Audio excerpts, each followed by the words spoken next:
Another special video for all of my viewers and followers, and of course, if you've been following me on TradingView or StockTwits or X or elsewhere around the web, you already know my background over a decade plus in markets, building products and tools for professional investors and traders, or even helping all of the new traders and investors on this planet. And that's actually why I started my own YouTube channel. I'm trying to help people. That's why I'm doing this, and let's see how it goes. But I had this thought today because I was watching NVIDIA, and I'm aware that NVIDIA, on a percentage basis, over a year, is up 254%. Over 5 years, it's up 1,916%. So NVIDIA is up a lot. And it's also now one of the largest companies in the planet at the time of this recording. Well, how exactly do I know that? I know that because you can quickly search its market cap and you'll suddenly see that it's worth 2.2 trillion. Not even Amazon is worth 2.2 trillion. Not even Tesla is worth 2.2 trillion. All of a sudden, NVIDIA is one of the most important companies on this planet. But you can see here I have this written down. It says, will anyone ever catch NVIDIA? Because this had me thinking. NVIDIA is now becoming one of the most important computing companies out there because of its ability to make chips that help AI, that help massive computing processes happen, that really empower now all of our computer devices, whether it's when I'm recording on here or my phone. An NVIDIA chip is now the gold standard. But can anyone ever catch them? And so this video is about sector leadership, spotting winners, staying away from losers. So what I'm going to do is click 5 years here. I want to make sure everyone can see that. So it's NVIDIA over 5 years. And I'm going to add Intel to this chart. And I'm going to add AMD to this chart. And I'm even going to add Qualcomm to this chart. So what I've done is I've added 3 other chip companies. Because after all, I'm asking, can anyone ever catch NVIDIA? And as you can see, over this 5-year period, Qualcomm's up 190%. Intel is down 21%. AMD is up 590%. And NVIDIA is up 1,916%. So the whole point of this video is trying to understand what this means. Now, the market is quite smart, and it prices things in ahead of time.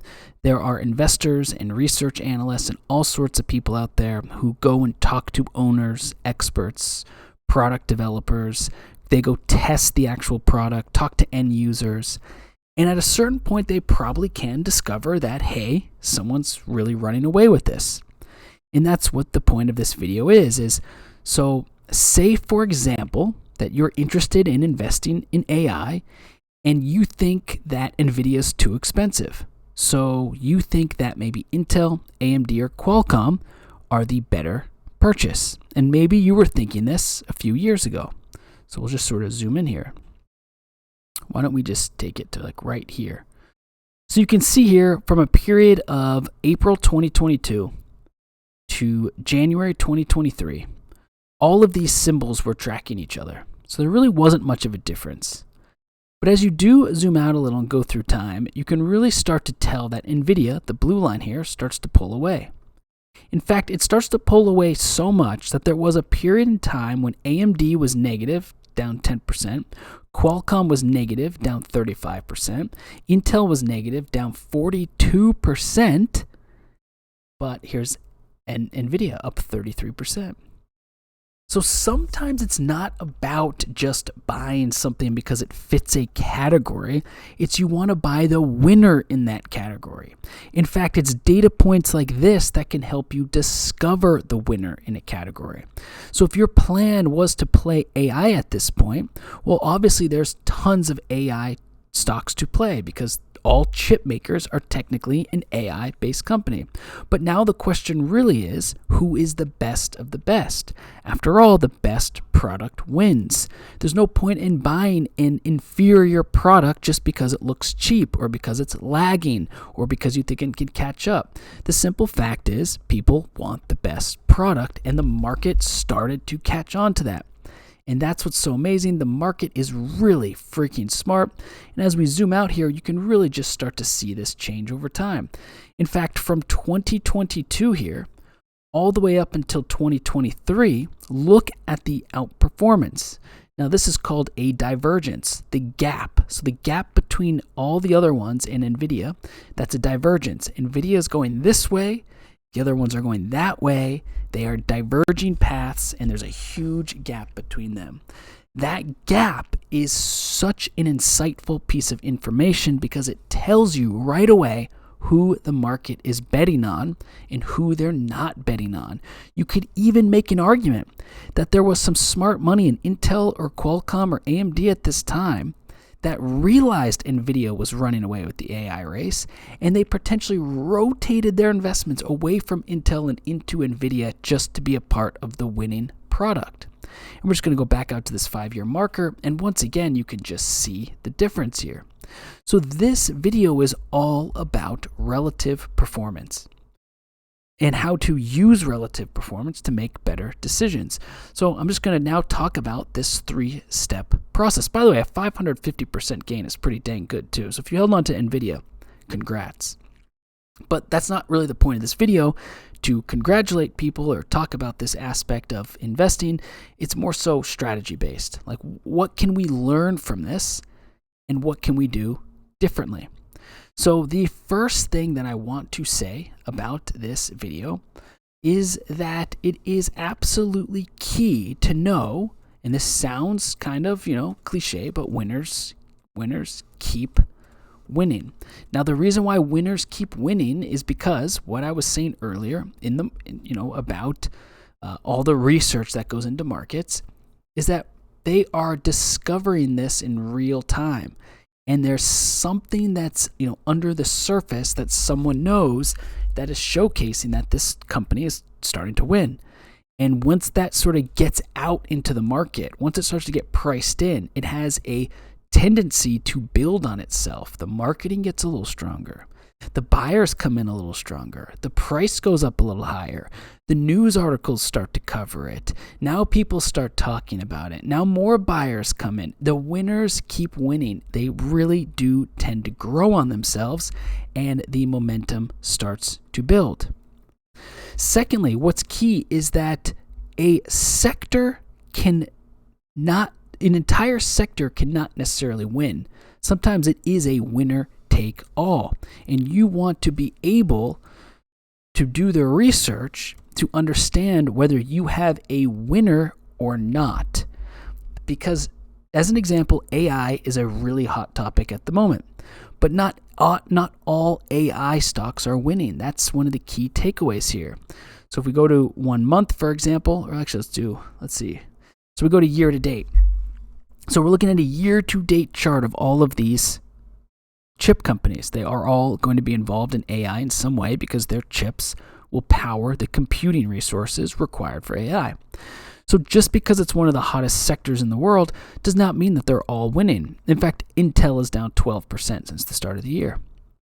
So just because a sector is hot does not mean they always win. In fact, sometimes when a sector gets hot, the ones who are lagging, the ones who are falling behind, actually it might be the start of something even worse. Because think about it like this. Not only is the market hot, not only is NVIDIA now one of the largest companies in the world and up 86% year to date, AMD is up 31% year to date. Qualcomm is even up 17% year to date, and then Intel's down 12%. So you're saying in one of the hottest markets out there for chip makers, Intel is still down since the start of the year? What am I missing? What could be happening within that company? Does the market know something I don't? This is the type of way to evaluate strength in markets and weakness in markets. And it's a great mental model to walk through. Unless you are absolutely certain that something is happening in Intel that you think you can research better than the whole market has it wrong, everyone's wrong but you, this is going to go back up to being positive, then maybe there's something there, but it's probably unlikely that you have done that level of research to be better than the market. So by using these simple comparisons between symbols, you can really understand who's leading and who is potentially falling behind, only to fall behind more. So as I was saying, let's see, I might have deleted my text. There it is. There is a concept of winners keep winning.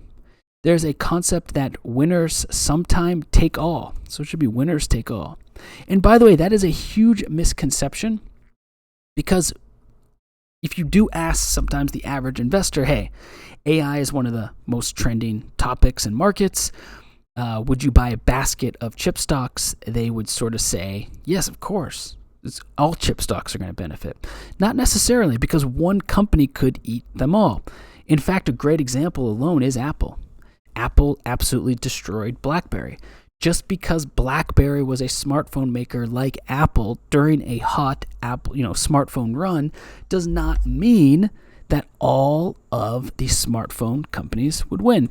In fact, let's actually do this exercise, and let's see, is BlackBerry still, I think it's got a new name. Is it? There it is, BlackBerry Limited, it's still there.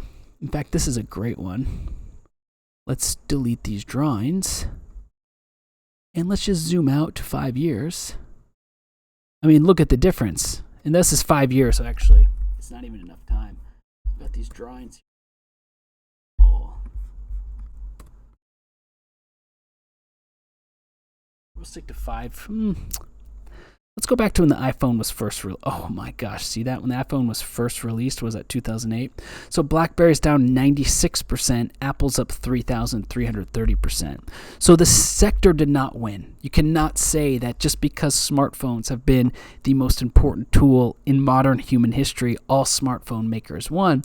Actually, it leads to a more interesting insight that generally, when these things pick up, there is a winner who takes all. It's not an entire basket of assets that succeeds. You could see that once again in Apple versus BlackBerry.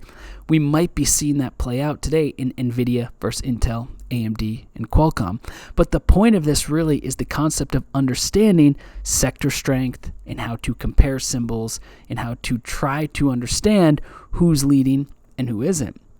So I think there's a great deal of information to be gleaned from this concept of doing symbol comparisons so that you understand what the best next play would be.